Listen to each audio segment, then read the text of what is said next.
विकास के नाम पर खोदा पहाड़ और निकली चूहिया वाली कहावत सच होने लगी है। बालाघाट जिले के तिरोड़ी तहसील के अंतर्गत आने वाली ग्राम पंचायत परसवाड़ा घाट में 415 लाख रुपए की एक सड़क बन रही है, लेकिन इस सड़क की नींव में सीमेंट कंक्रीट नहीं बल्कि अवैध खनन की कालिक लग रही है। आरोप है कि जनप्रतिनिधि से लेकर ठेकेदार तक सबने मिलकर सरकारी खजाने पर हाथ साफ करने की बंदरबाट कर ली है। कौन है इस खेल का मास्टरमाइंड, देखिए हमारी यह खास रिपोर्ट।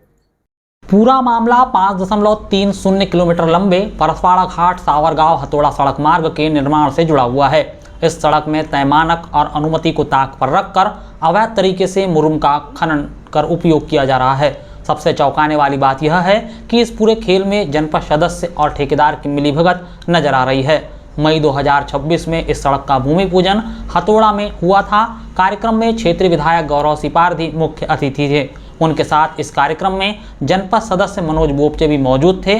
विधायक ने भूमि पूजन की तस्वीरें सोशल मीडिया पर साझा करते हुए लिखा था, यह सड़क आवागमन सुविधा को सुदृढ़ करेगी और ग्रामवासियों को बेहतर संपर्क मार्ग उपलब्ध होगा। मगर निर्माण के साथ ही सड़क विवादों में आ गई है। ग्रामीणों की शिकायत पर जब हम मौके पर पहुंचे तो किसान सेवकराम मालदे के खेत का नजारा गजब था। खेत में करीब आधा दर्जन से अधिक ट्रैक्टर मुरुम का परिवहन कर रहे थे और 2 जेसीबी मशीन मिट्टी और मुरुम खोद रही थी। जनपद सदस्य मनोज बोपचे खुद मौके पर मौजूद थे और खनन कार्य का संचालन कर रहे थे। खेत में 7 फीट से भी अधिक गहरे गड्ढे हो चुके थे। जब हमने सवाल किया तो जवाब मिला, किसान के खेत का सुधार किया जा रहा है, लेकिन 7 फीट गहरे गड्ढे देखकर साफ लग रहा था कि यह सुधार नहीं बल्कि अवैध खनन है।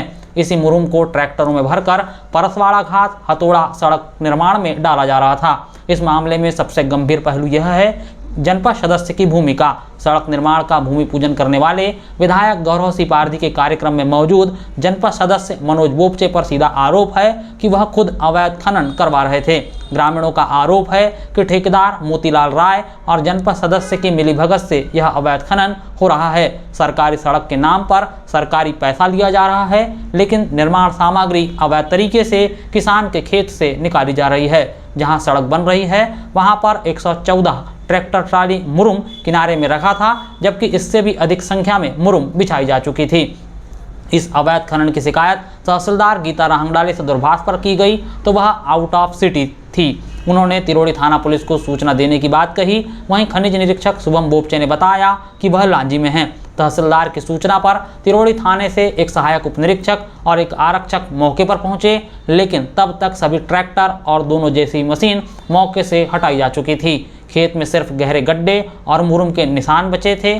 पुलिस ने जब खेत में मौजूद खेत मालिक और जेसीबी मालिकों और ट्रैक्टर मालिकों से पूछा कि क्या खनन की अनुमति ली गई है तो बताया गया कि कोई अनुमति नहीं ली गई है। लोक निर्माण विभाग के मैनुअल में भी स्पष्ट है कि सड़क निर्माण में उपयोग होने वाली सामग्री वैध सोर्स से खरीदी जाए और उसके बिल प्रस्तुत की जाए, लेकिन यहाँ न अनुमति है, न रॉयल्टी, न बिल। सिर्फ राजनीतिक ताकत और प्रशासनिक उदासीनता के सहारे अवैध कारोबार चल रहा है। कहते हैं दूध का जला छाछ भी फूक फूक कर पीता है। जनता का पैसा है तो हिसाब देना ही पड़ेगा। अब क्या प्रशासन इस मुरुम माफिया पर कार्रवाई करेगा या फिर अंधेर नगरी चौपट राजा वाली कहावत एक बार फिर साबित होगी? दरअसल इस पूरे मामले में विधायक गौरव सिपारधी के बेहद करीबी मनोज बोपचे पर अवैध खनन का आरोप लगा है। इस खबर पर आपकी क्या राय है, हमें कमेंट करके जरूर बताएं।